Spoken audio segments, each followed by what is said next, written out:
false alarm. What do you call it? I got out of the blocks a little early there. It's 1 o'clock. It's Saturday. We got a celebration going on down in the falls, but I got Tommy Gunn on with me for an hour or more right here. We might even get into a little music. Tommy Grasleey is Tommy Gunn. We're going to talk about him and the music. And we'll take your questions if you got any. Text in, share it if you like it. Don't if you don't.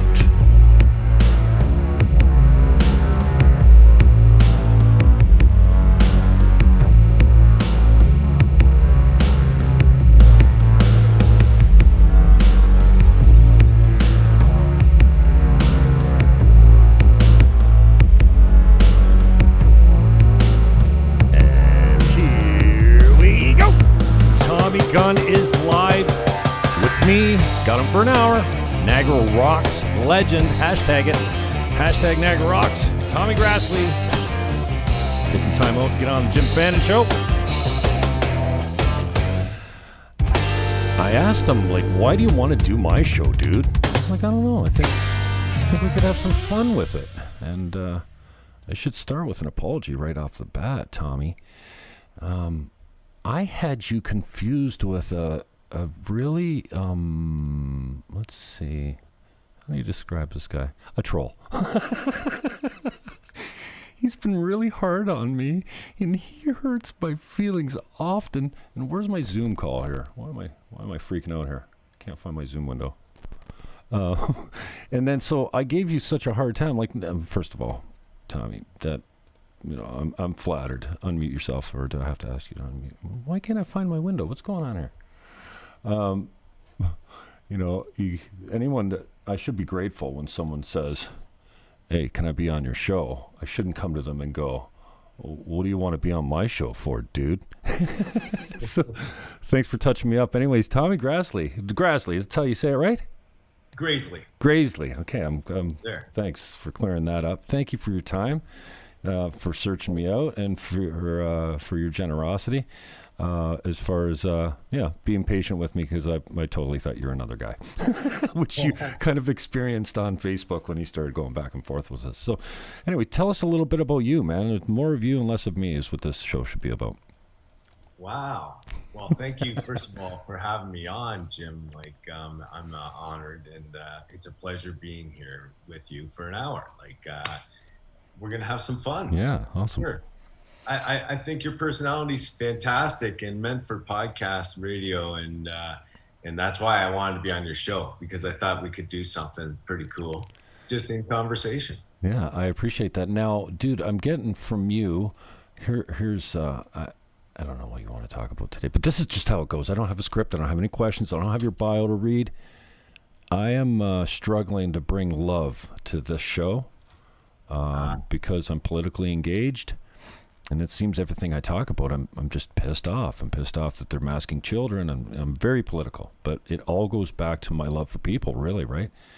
And I see your wall, and your messages is nothing but love, love, love, love, love. And although that's there for me as an underlying commitment, I seem to express myself in anger and hate, what it seems like anyways, to people, because I'm always bitching about what's going on. So how, in these weird times, are you keeping such a positive mental attitude and staying in love? Because, man, life can get you down, right? Yes, and I think that during this time right now, especially, I think everybody's, suffering some sort of mild depression, no question. I mean, you can't lock someone up for so long and expect nothing to happen. Obviously, a lot's happening, and a lot of it's not even being talked about. But yeah, I try to remain positive. I released my new album. It's called I Believe in Love. And the reason this all came about was because I came from a dark place, and I met my wife, Amy, who completely changed my world 180 and, showed me and inspired me, and in fact, to write an album called I Believe in Love, which I released last year in Los Angeles. Cool. And then we came back to Toronto February, the end of February, and of course COVID came with us, and it canceled everything that I had planned. And so now we've been in lockdown for over a year. It's like berserko. You know, everything in the U.S. seems to be opening up now, and you know, but Canada, Ontario especially, really poorly handled. I mean, let's face it, that guy, both of them should not be reelected, and no question, as far as I'm concerned. They both dropped the ball. Yeah, and there's differing opinions on that, especially from the politically and ideologically possessed, right? We just get in a groove, and you're my guy, and that's it. My guy happens to be Max Bernier right now because he's the only guy that's standing for free speech and anti-lockdowns, and he wants to put an immigration freeze until we get our employment situation. I know some people will say that's xenophobic and stuff like that, so I can't get behind anybody but this guy, and I am coming from the left. Like, I'm really a social, before there was social justice warriors, I was that guy talking for the Green Party. Well, nobody knew what electoral reform was in 1993 unless you were really politically astute. And I had to learn that stuff. And I ran for the Green Party to open up a new set of possibilities for people. Now the left doesn't need me to speak for them, and I don't get where they come from as far as, gender reassignment for kids under pubescent age and all kinds of stuff. So now I'm moderately in the middle and a little right-leaning, on free speech and guns and stuff like that. And so I've had this huge political shift. So, there's a lot of blame to go around. But like I said, I'm one of those, my tunnel vision is just for Max. Like, he's coming to Niagara Falls today. Nobody else is, he's in Barrie. And then, I worked to get him. And at the last minute, they changed their mind and said, yeah, we're coming to Niagara Falls. So it's a strange day. But how about the effect on you personally, the lockdowns, on your mental health, if anything, on your family, anything like that? Well, actually, my wife and I have been really busy. So what do you do? Well, I wrote a new album, and I've also written a book. So I've been, pretty busy, and I'm just waiting to everything to open up so I can go to LA and record it. So that's what I'm all about. Now, I don't know if you want to know the whole story. I kind of grew up in Grimsby area for a few years, down in Grimsby Beach. Nice. Yeah, so I know the Niagara area quite well. And Amy and I love going down to Niagara on the lake as well. It's beautiful there. So you're living in Toronto then? Yeah, I'm in Toronto right now. Mm-hmm. Yeah, that's where I am for sure. I love it here. Awesome. The energy is great. But I mean, with the lockdown and everything closed, it's just another city, right? Yeah, for sure. Who are you rolling with? Who are you chummy with? Who's doing your producing? Who's helping you put the music out? And who are your close buddies right now? Anyway, my wife probably is my best friend, and she's sitting beside you. She's right there, isn't she? No, she's not. But I can honestly say that. And, that's awesome. And, yeah, it is awesome. I'm very fortunate. And as far as I'm trying to collaborate with a bunch of people, I plan on doing that in the U.S. when I get there.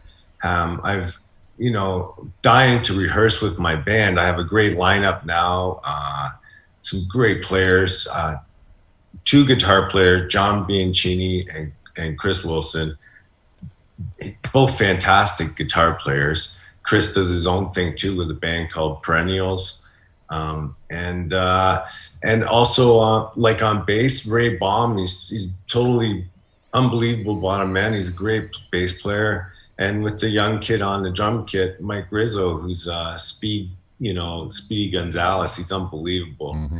And a lot of energy and really rock and roll.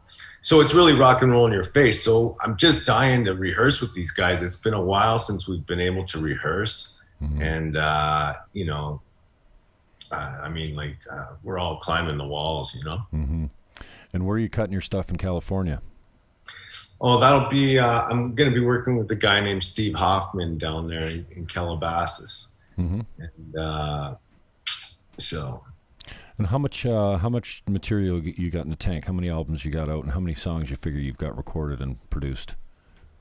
Well, I have 2 full-length albums. So right now, the first album is called Unleash the Hounds, which I collaborated with Tom Wilson from Junk House and Kelly J from CROWBAR, and of course Sonny Del Rio, my father. And on the second album, it's called I Believe in Love.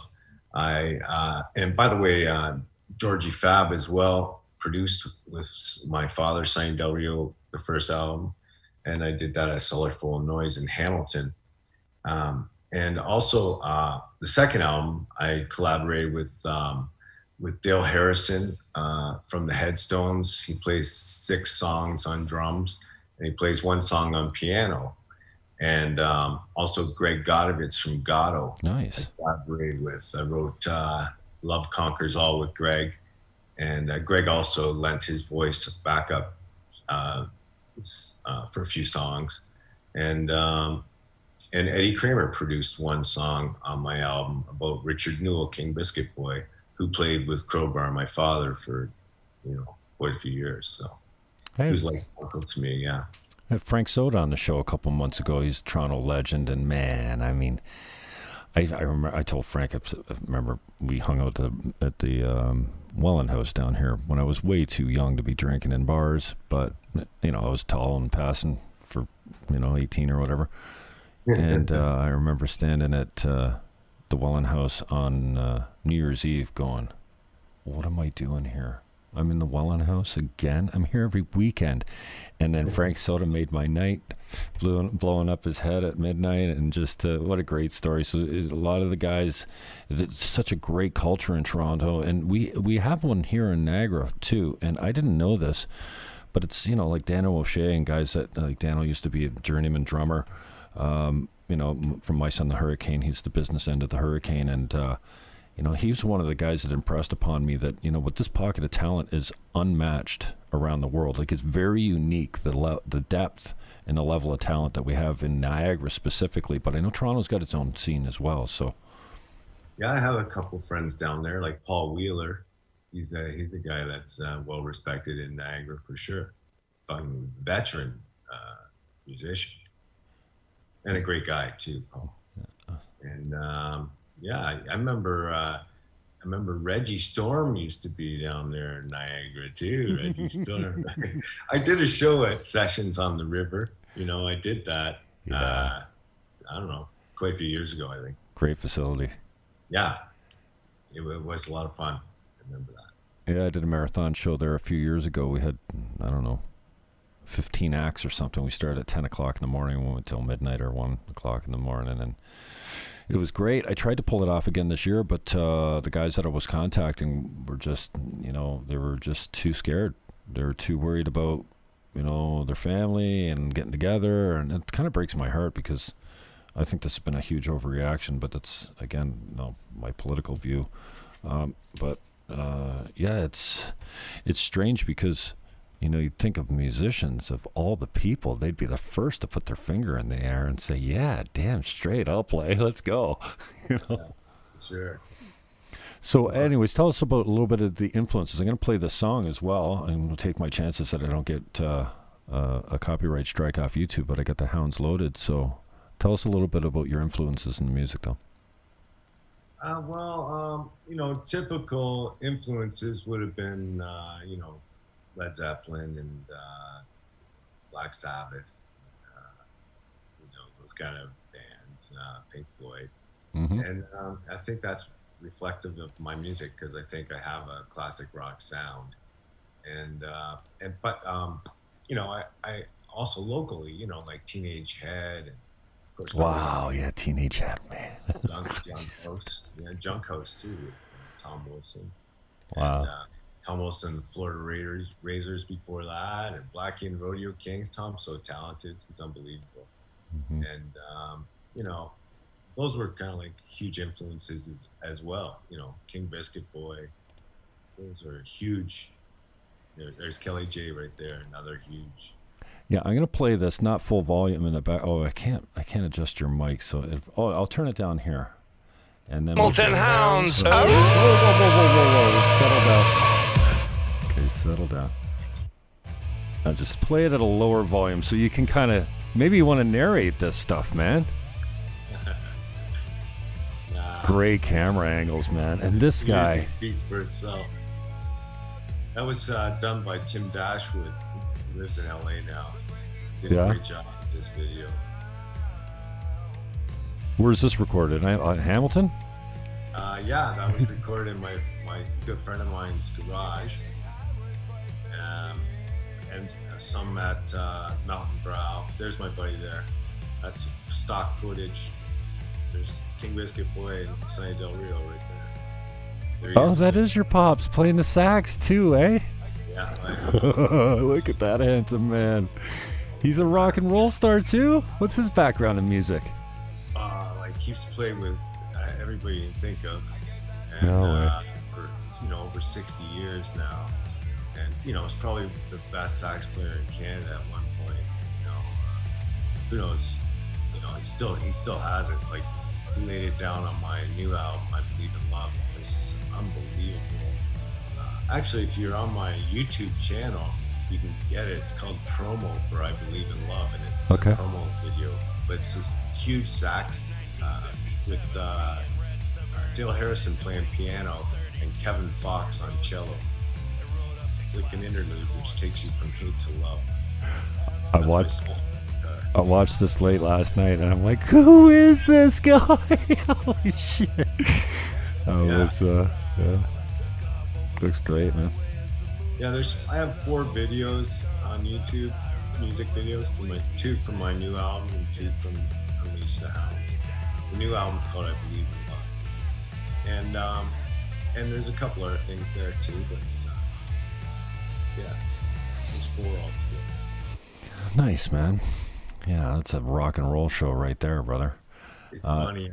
I did this interview on this show called Turn It Up. It was like a little segment from Naked News, and it's on my Social Tap site, and it's pretty funny. That was pretty funny.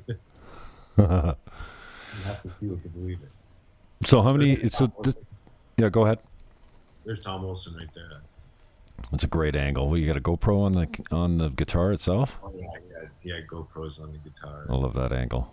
Such a good look for the rock and roll bands. It's the videos mess the videos mess the songs up so much for me because I just want to see them play. Like this is good because you can see them play and you got some other things going on, but the videos where they take you outside the concept of the song and just do something completely different, like I get lost, and I'd much rather just see the guys play. I want to see the faces. I want to see them jam.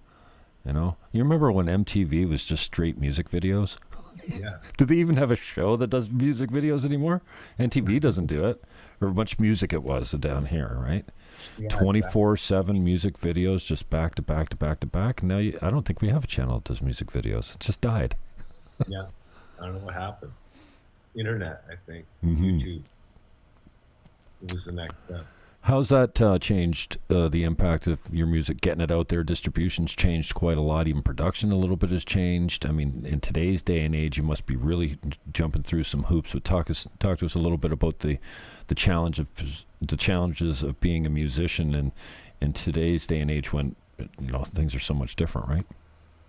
Yeah, well, we're not making too much money off of Spotify or YouTube or anything like that, quite honest. I think the money comes with touring, and we're not allowed to do that right now. So, with merchandise sales, T-shirts, CDs, blah blah blah, while you're on the road, right? Mm-hmm. I think that's where money is to be made for a musician. It's pretty hard to make it just on sales. I mean, especially now because it's so hard to get out there and get known. But once you're out there and you're known, then you're really well on your way. That's why I want to record my next album in Los Angeles, because I want it to come out of Los Angeles, because I think it's either there or Nashville are pretty much the hot spots. Yeah, Nashville's a place that we find a lot of Canadians going down to record and produce and get their tracks cut too. I mean, it seems like Canadians are pretty attached to that. Yeah. So yeah, it's a hotbed, And of course, there's 350 million in the U.S. as opposed to 35 million in Canada. Mm-hmm. Tom Wilson said to me, "What do? You're going to tour Canada and then what? Tour it again?" You know, whereas you can tour in the U.S. and not hit the same spot twice in like years. You know?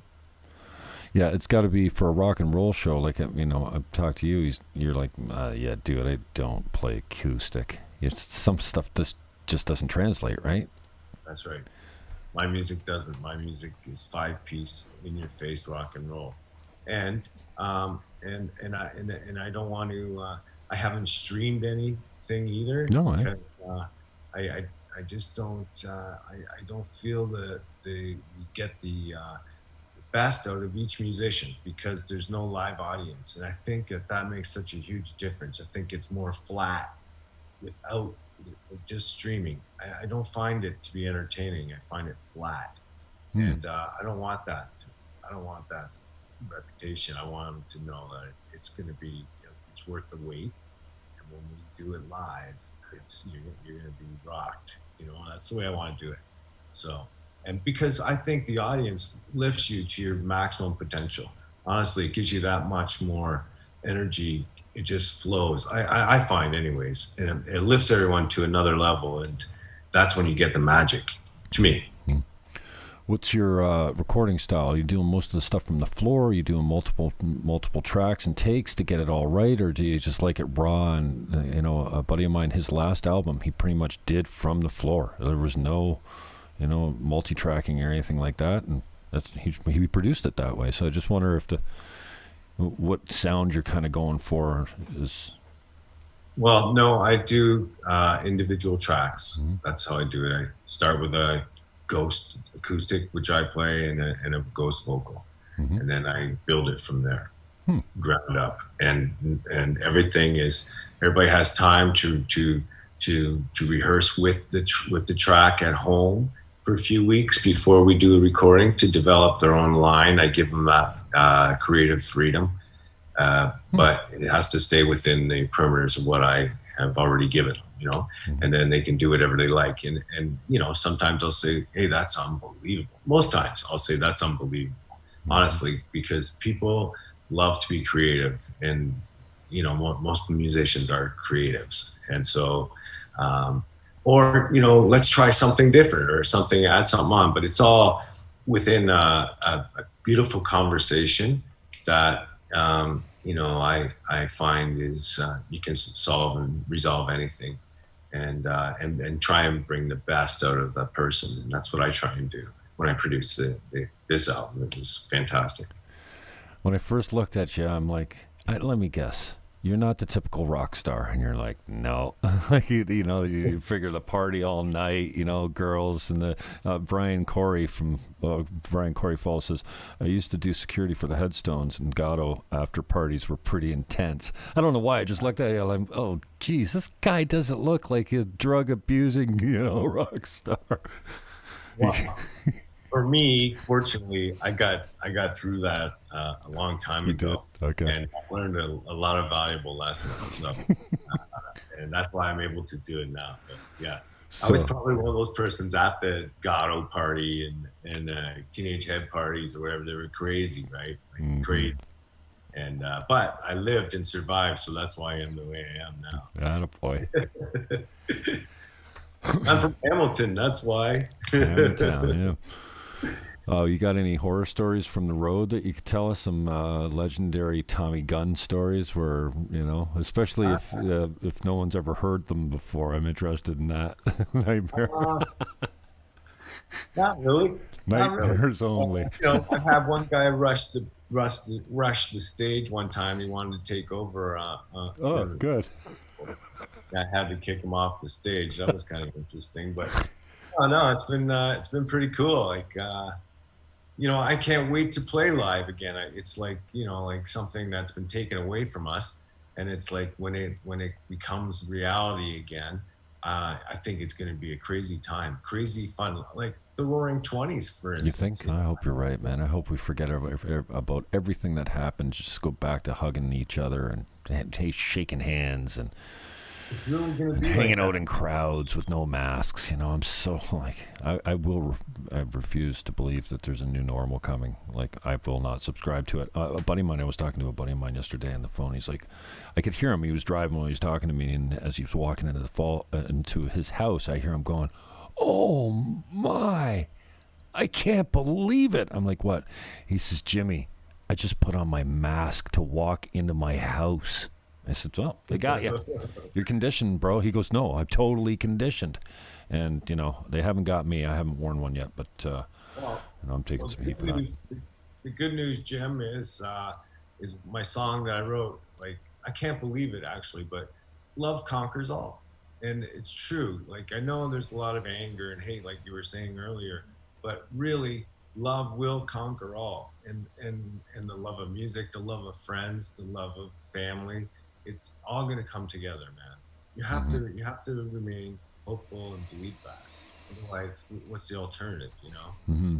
Talk to us about the importance of music in your life. I don't know how old I was, but I grew up in a musical family from the standpoint that my parents always had the turntable rolling. I remember the first album that I crossed over with my parents was Fleetwood Mac Rumors. I Wow. loved it. And I Me thought, too.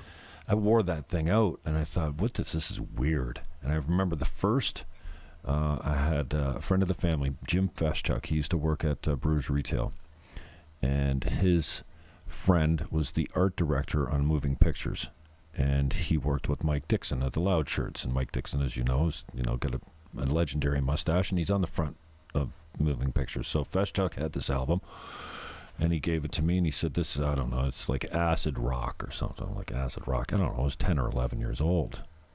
And Moving Pictures and Bat Out of Hell was like my introduction to rock and roll, I guess. But I remember the first album was Rumors that I crossed over with my parents, and I just remember going, at one point in my life, going, "Dude, I wonder, like, where would I be? I wouldn't be here without music. Like, I don't play much. I can carry a beat on the drums. Surprisingly, I didn't know this before. But by sitting in with my buddies, and I can pick up the 1-2 pretty quickly. But I remember thinking, where would my life be without music? Like, it just, it's gotten me through the heartbreaks. I remember one season was typo negative. It was all typo negative. I was heartbroken, and I could not get out of this realm. And I still love typo negative. I still think fondly of those days. And it's so important. You hear a song, you think of a girl, or it's like, it's the soundtrack of our life. Really, I hate to be all hokey pokey, but like, it's just so important to me. Anyways, I can't imagine that it's any less important to you if you're writing it and producing it. Yeah, it sparks memories for sure. It's funny you should say that because on this album, right at the beginning, I come in. It's like a talking with my wife, and I say, "Hey, honey, guess what? Guess who I ran into? I ran into Paul and Jeff." And she says, "Oh yeah." And I go, "Look, I bought this from Paul." Now the thing is, when I was a kid, the band kind of like lived at our house, or Mm-hmm.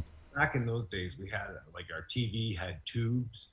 When I was like 10 years old, Mm-hmm. and if a tube went, we'd have to wait a couple of months till we had the money to buy a new one.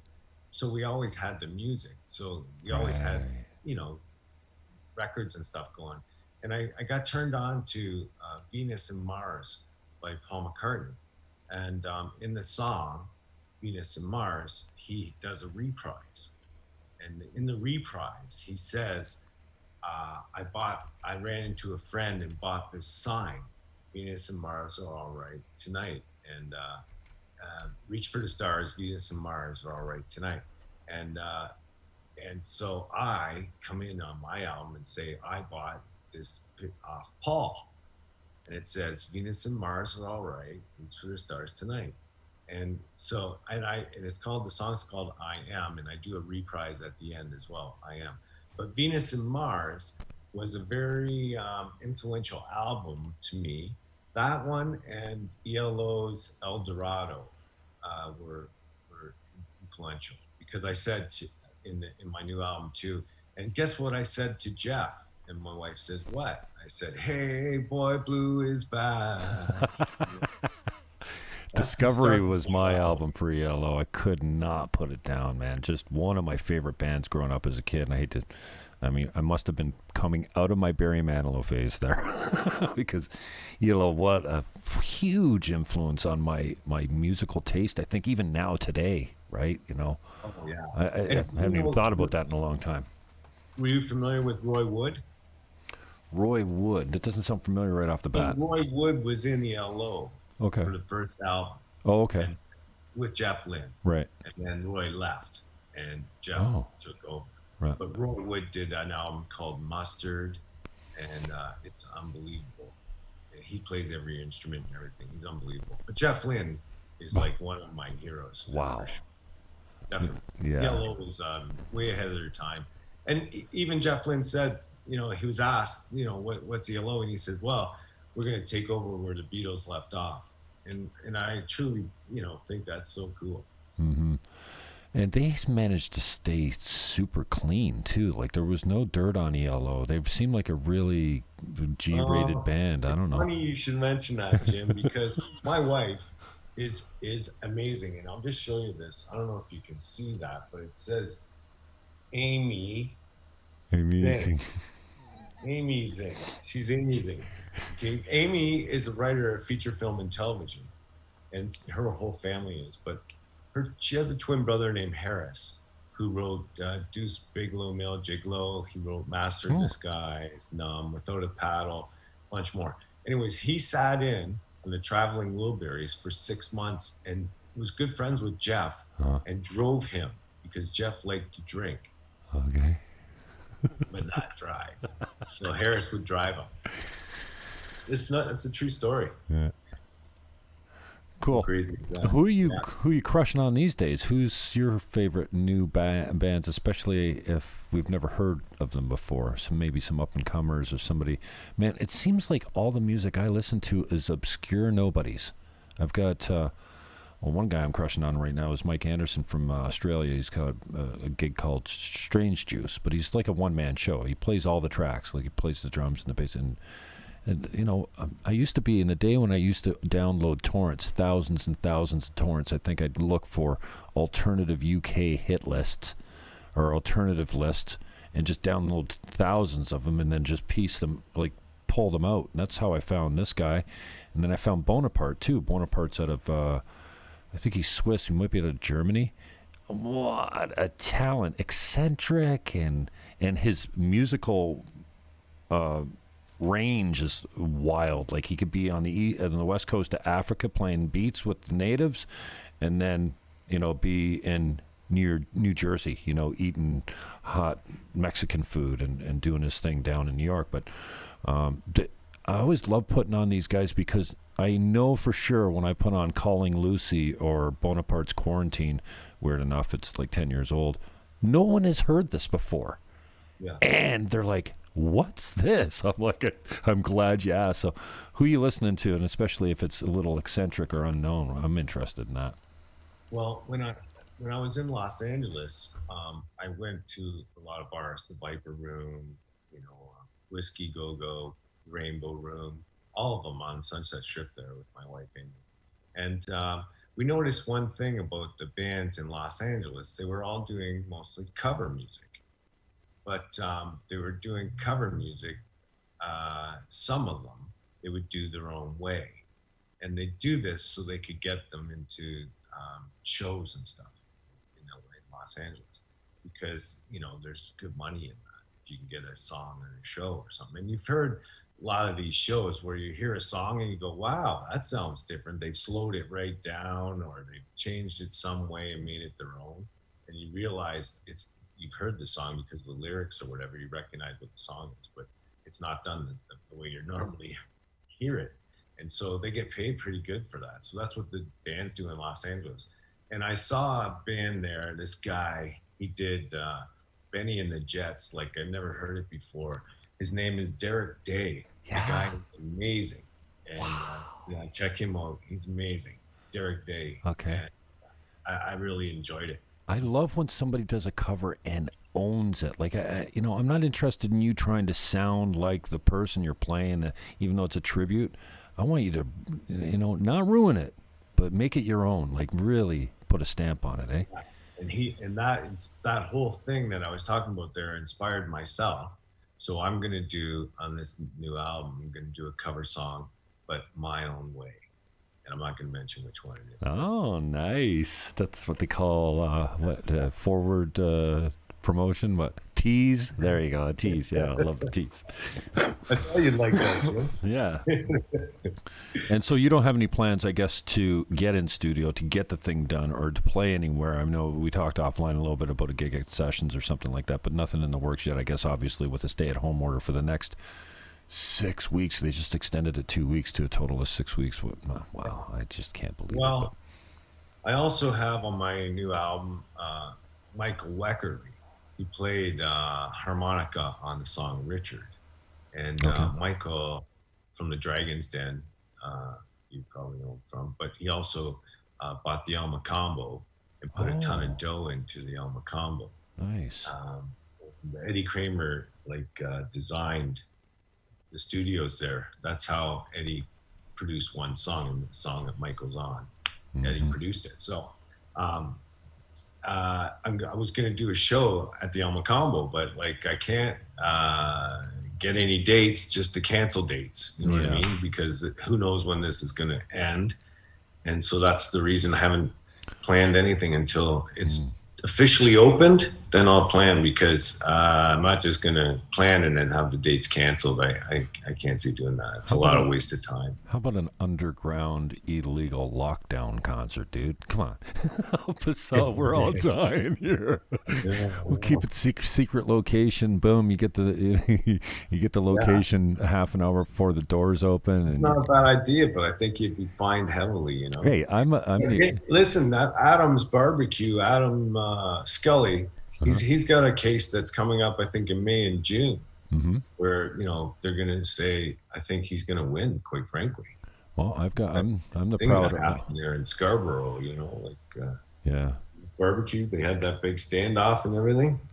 Well, apparently I'm the proud owner of 2 $880 fines for emceeing the celebration of liberty and freedom last Saturday.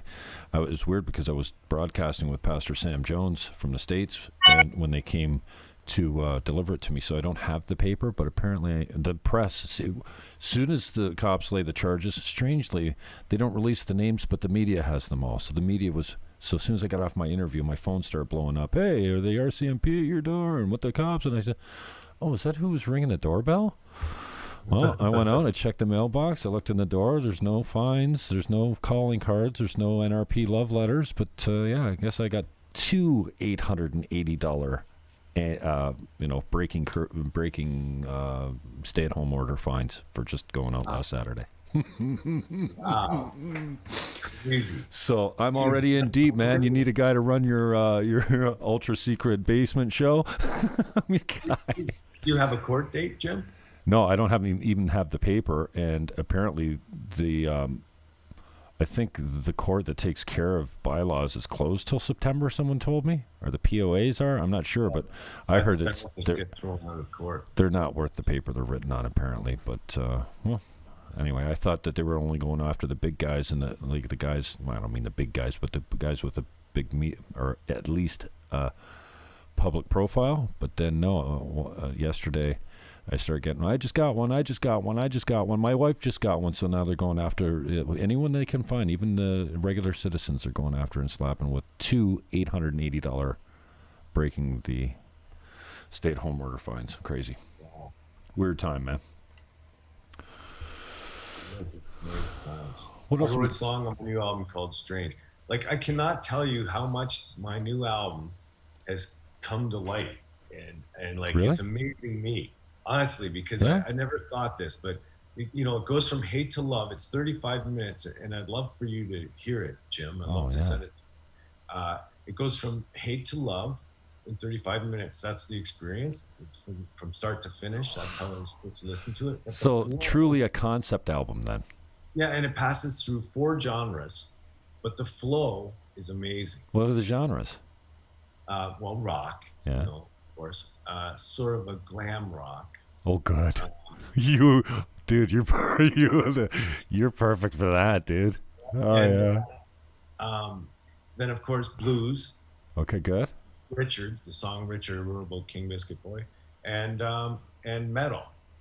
I do a song called Junction 66. It's the boys from Varga, Joey Varga and Dan Fila on drums, and man, it's old school metal. It's really kick ass. I love that song, and that's, you know, but the flow is so perfect, and it just happened that way. But yet, when you look about the songs and the lyrics and what I'm singing about, it actually happens, you know, like today, honestly. It's unbelievable. I couldn't have planned it any more perfect than what it is. If you just listen to it, you'd hear it. It's unbelievable. Awesome, man. I'd love to hear it, and I'm always looking for stuff that I can play in the background for my commercial breaks and stuff like that. So if you've got anything that's copyright free that I can use that's already out, I don't want to. It's all on Spotify and iTunes and everything. It's all up there. Tommy Gunn. And Tommy Gunn, now this is the thing. Tommy Gunn has to be all capitals and all one word. Because if it's not, you're going to get the porn star or the boxer. But if you put all capitals, one word, Tommy Gunn with two N's, you get me, the rock star. There you go. And what's the origin of that name, Tommy? Pardon me? What's the origin? How'd you come across? Okay, so, I wanted to call the band I was in, my band, I wanted to call it No Justice, Just Us. It's actually a song I wrote on my first album. Okay. My son plays drums on and my dad's on sax. So there's 3 generations on that Cool. song. Yeah, and my dad said to me, you know, we're on our way to play golf in Ancaster with Georgie Fab. And my dad said, you know, that name sounds like a wedding band. No Justice, Just Us. You should be Tommy. Yeah, just like that. And, yeah, it sounds good. It stuck. And that was it. So what is the Tommy gun? Is it an actual gun? Yeah, there's a Tommy gun. Okay, Tommy gun. Is that the crank thing that spits out multiple? Yeah. Oh, yeah? It was like famous in the 30s, I guess, and 40s. Al Capone and all the boys, they all had Tommy guns. Rapid fire, large caliber. That's you right there. Well, it's, you know, it's rock and roll in your face, Jim. That's it. You know, you get it.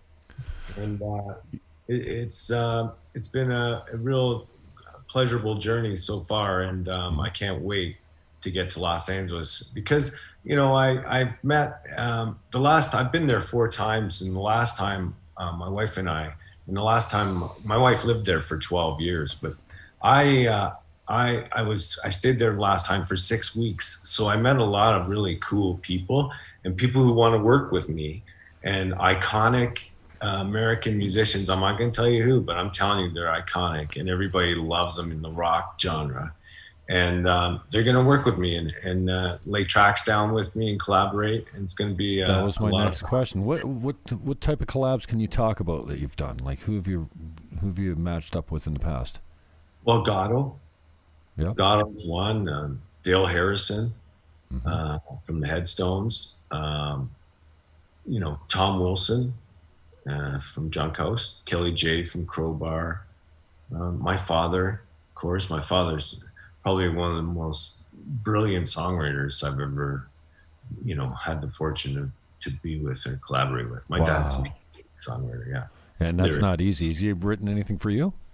You do any of his songs? Well, no, we've collaborated on quite a few songs. Good. Yeah, and he's helped shape a lot. You know, said, hey, you know, it'd be good if you did this. Yeah. And this song, that's what I was thinking. I went, wow, Dad, that's like amazing. That's valuable. So we went with it, you know, like this kind of stuff.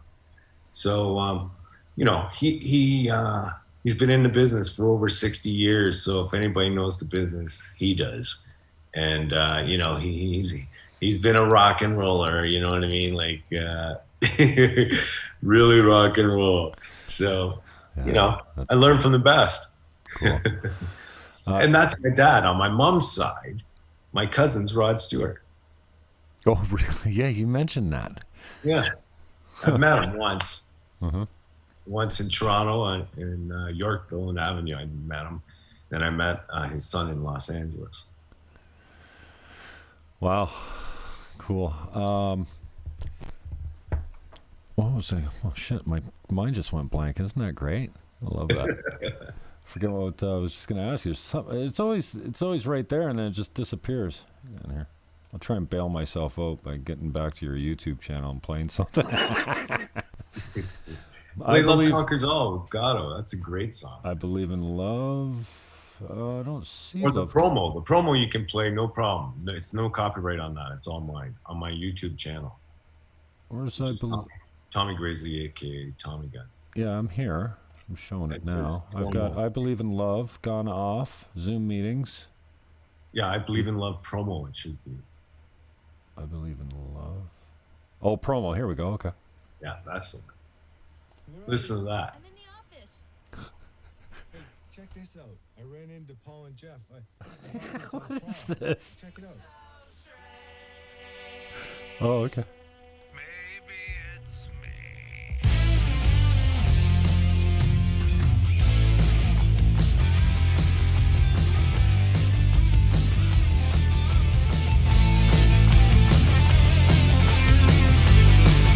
Wow. Nice. Isn't it strange to see you? It's got a nice march to it. It's just a little taste of different songs. Yeah.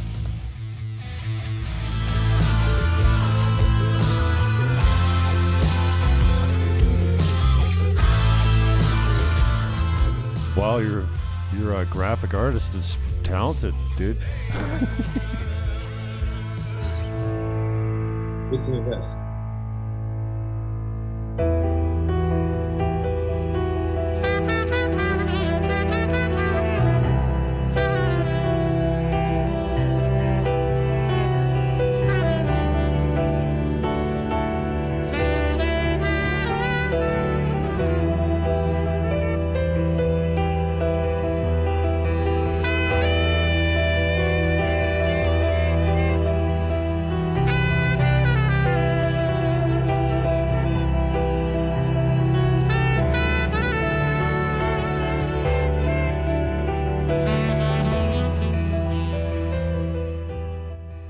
What's the footage of here, Tommy? That's LA probably. Okay. I can't see it. Oh, okay. Sorry. I'll share it with you. I don't know how to work Well, I this. think that's the Bel Air Hotel. There we go. That's at Michael Weckerly's house. That's the Viper Room. That's Jim Oh. Morrison's house. That's what I was going to ask you. Favorite rooms to play? There's me and my friend in Vancouver.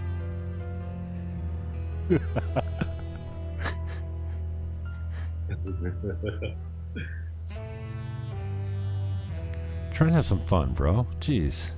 Yeah. Thank you. I believe in love.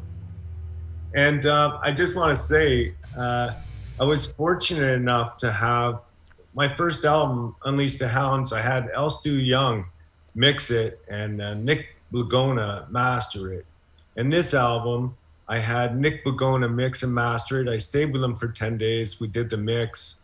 He's like, he did all of Deep Purple. And in fact, after we finished the mix, we went to Cops Coliseum and Judas Priest and Deep Purple were playing, and he introduced me to Deep Purple backstage. Oh, man, that doesn't suck. I remember seeing John Lord at the Niagara Falls Convention Center on Purple Microdot when I was about 18 years old, and the dude had the keyboards. They looked like they were on springs. They rocked back and forth, and he ran up and down them while he was playing them, and I was like, he's Lord. He was, He's John Lord. He was one of the best, no question. Yeah. But you know who they had who replaced him? I'm standing backstage talking. First of all, when we went and met Ian Gillan, it was by himself. He had his own room, all like beautiful couch, food, everything you can think of, tanning bed, and then we went and met the rest of the band. And so I was talking with Don Airy, who took over for John Lord, and we're talking for about 15 minutes, and then we left. We finished meeting the band and everything, and me and my friend went outside. We came back in, and Deep Purple took the stage. So they did like, I don't know, 4 or 5 songs. And then Don Airy did a solo, like where John Lord would do a solo in a concert. Mhm. And he started out, and this is what freaked me out. He started his solo with Ozzy Osbourne, you know, the song, Dan, Dan, Dan, Dan. So I knew that he was Ozzy's keyboard first, Mr. Crawley. Yeah. Right? So I didn't even realize that Dom was Ozzy's keyboardist first, you know? So, and I talked to him for about 15, 20 minutes. He's a cool guy, man. And now he's my friend on Facebook, and I still talk to him. Cool. Yeah. How many other legends you met along your travels? Especially personal mentors for you, even, you know, they may not know who you are type of thing. Well, I had a great conversation in Los Angeles with Gene Simmons. Yeah, he's got to be an interesting cat. Yeah, man. We were walking through this little plaza sort of thing, and Gene and Shannon had a whole camera crew around them on a table. And we just sat down on a bench, I don't know, about 10 yards away, Amy and I. And Shannon got up and she came over and started talking to us with her dog. Why? Just out of the blue? Yeah, she left the film area and started talking to us. She just walked past us and stopped and started talking to us. Cool. And so we talked to her, and then she went to get the car, I guess, and Gene came over. And I said to Gene, we got a mutual friend. Do you mind if I talk to you for a few minutes? He goes, no, come on over. So the whole film crew was around us, and he's telling all these jokes and stuff. And I was telling him that, you know, Michael Weckerly was my friend. And he said, oh, yeah. He said, I had to tell Michael to stop talking because he was taking all the oxygen out of the room and I couldn't breathe. And, yeah, it was pretty funny. And he talked about, you know, playing at the El Macombo possibly. And, you know, and then while we're having this conversation, Dee Snider walked between us and fist pumped everybody. Mm-hmm. It was kind of cool. I'm glad you reminded me. A couple things. Favorite rooms to play. Bars, sounds, feels. Like, I mean, I know I got a buddy of mine that's got a band down here, Road Waves. Wow, what a great band. They're really well put together. Niagara Falls band. They're a jam band though. They have a couple albums, but their live performances are never the same. And G is the guitar player and the leader of the band, and he gets so much from his audience. Like, now he's playing for no one, so it's kind of weird. He's doing streaming shows and stuff like that, but like much of how he plays and even what he plays and where he might wander in his jam comes from the audience. So I'm just interested in, you know, some rooms that either sounded like a tin box, or, you know, some that were just premium sound, or some that it didn't care about the sound. You just got the feel of the room. Like the Elmo's got to be a special place, you know? Oh, yeah, I can hardly wait. I can hardly wait to play there, for sure. I've been there. I saw 5440 play when they were allowed 50 people, and they streamed it. Mm-hmm. But we were in the audience, my wife and I. Nice. But again, like I said, 50 people was like scattered throughout the room, made you look like it was a ghost town. And like, it was flat, you know, and, you know, they performed great, but it was, you know, it was flat. It was like, you know, you go to a live concert and you want to be entertained, you know, like there's nothing worse to me. And this is why I don't play guitar when I do live shows, is because I want to entertain the audience. I don't like going to see, you can go to a show, they play great music, they're fabulous, but they just stand there and do nothing. The music's fabulous, but, you know, it's good for the ears, but the eyes need to be entertained as well. And that's why I have 2 great guitar players who can play way better than me. They're playing. Oh, okay. I'm going to sing and entertain the audience. That's what my thing is. So. That was my rap on 5440. I saw them 20 years ago at a Thorold bar, and I was like, well, I mean, I'm not a huge 5440, but they just stood there. They didn't run. It just stood. They sounded great, but there was no visual performance to it. It's just like they were in the studio. That's so much of that jumping around is what it's all about. And that's interesting. You don't play guitar in your live shows. No, I want to be able to entertain, and I jump around. I'm very energetic, and that's what I want to do, is entertain the audience. I want them to leave going, wow, that was fucking awesome. Mm-hmm. You know? If I get that response of people, then as far as I'm concerned, I've done, you know, my best, and people are digging it. And I it's just my own personal take on things, and that's why I do things the way I do, because I've learned and experienced, and to me, it should be an experience, you know. Mm-hmm. Are you a faithful man? Are you a believer? No, I'm not religious. Okay. So where do you get I your? believe there's a power greater than us. Yeah. Like, Well, that's a UFOs believer and in stuff. I something believe more in than UFOs. us. You're just not a religious man. But Well, yeah, not religious. there's hardly. I mean, who actually believes that there wasn't something? There's not a greater power that kind of put this all together. Like, the Big Bangs Definitely. don't happen. The statistical probability of this universe coming together just by chance out of a Big Bang is ridiculously impossible. But I'm just leading into that question from the standpoint that I find, especially lately, I'm really more, I'm well tuned to it, of receiving messages that I'm pretty sure are not from me, like a genius, creative flash that. Even sometimes I find when I'm talking to someone, I might have nothing to say, and I've learned not to say anything. And sometimes, boom, something will be there for me, and they're like, they can't believe I said it because it's so meaningful to them. So, for me, I get my creative flashes in the shower where I'm robotically just I've got a, you know, a program that I go through, right? Start, you know, with the hair and work down, and it's just you're on autopilot. And I find that and strangely enough, I hate to say this, but just sitting on the toilet sometimes it's like boom, like whoa, like slogans, or you know, for you it might be an idea for a song or a video or something like that. So how do you receive your creative flashes, and where do you seem to get them? You see a place where you sit that it just happens to be a conduit for these? Well, it's funny you should ask, and it's very. I totally agree. It just happens. It happens right in front of you. Something will trigger something, and it happens. Now, the key is if you do not write it down, it's gone. You forget it. An hour later, you forget it totally. So I have my phone has a recorder, and I'll just say exactly what it is, and then I don't lose it, and then I can always go back to the train of thought now that I have the cue, right? Mm-hmm. But if you don't write it down or don't say it, an hour later it's gone, and it was like, wow, that was amazing thing I had there, and now it's gone. It's funny you say that because I had this flash in the shower the other day. I'm like, I said it over and I said it over again. I said it over again. My phone wasn't there, so I couldn't. Sometimes I'll text it to myself or whatever. I said it over again. I said it over again, and then I don't know. About a week later, or a short time later, I stepped into the shower again one day. I'm like, oh man, what was it? It's gone. I can't even. I just remember I had this genius flash, and shoot. And who knows?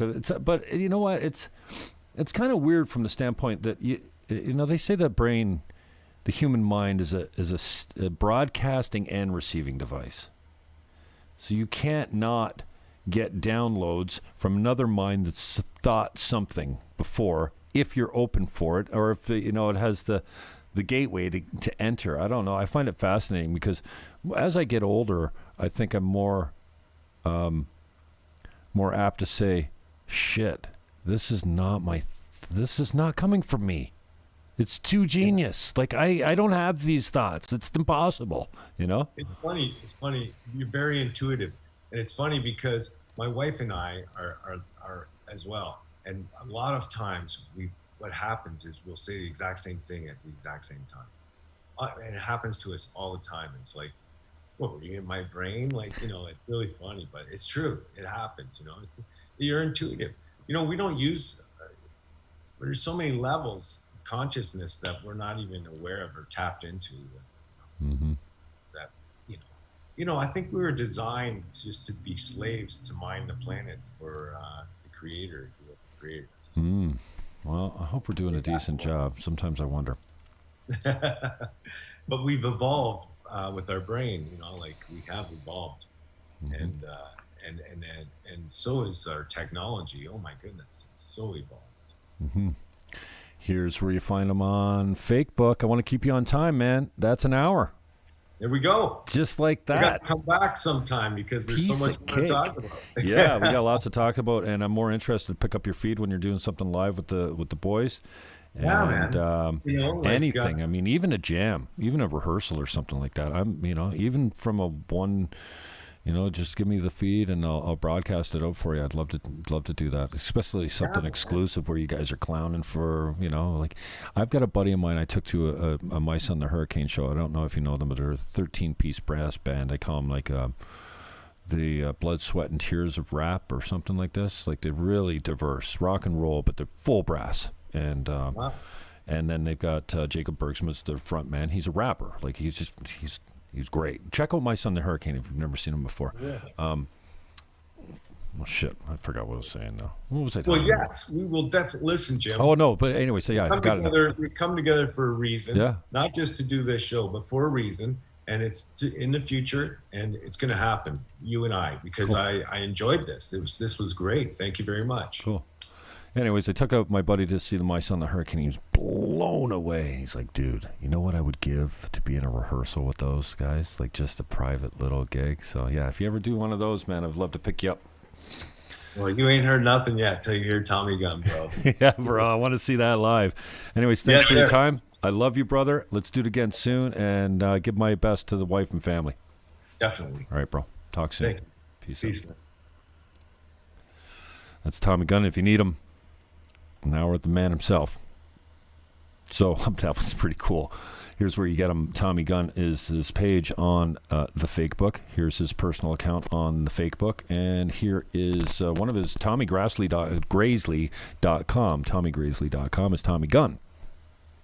Man is I love the guy. I wasn't familiar with his work. He approached me, which I'm grateful for, and said, "Hey, I'd like to be on your show." I resisted because as I confessed to early in the interview or the conversation, that I was getting mixed up with another guy that trolls me pretty hard, and I'm like, "What do you want to be on my show for?" He says, "Because I think we can have some fun," and that was pretty fun. And look at this guy; he's a beautiful man. Go check him out on YouTube right here. Maybe I should go back a song. This is a really fun tune we played. And I played it once, so it's probably not going to trigger copyright. Where's the hound? There it is. Going out to all you Hamilton hounds. This one's going out to all you Hamilton hounds. That's Tommy Gunn.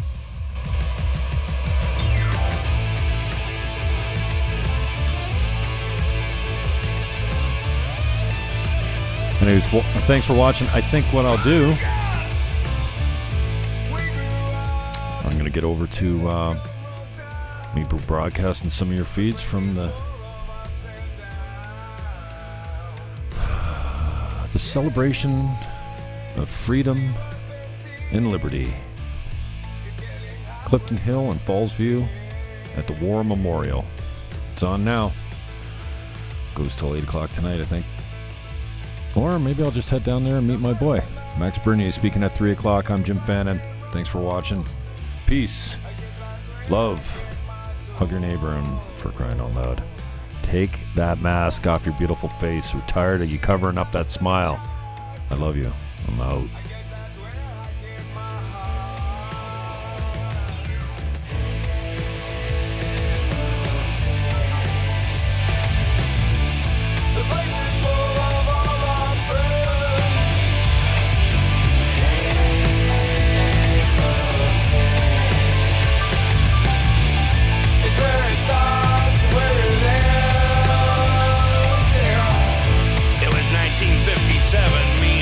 Burns got into Winky's 32 Ford Roadster. It rode up to Clapson Corners. Hamilton, you gotta love this town. Hamilton, the place that made me round. Took off over the skyway as the moon crested up over the escarpment. I remember looking at Winky and saying, bitch. Sonny Del Rio!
Tommy Gunn, everyone.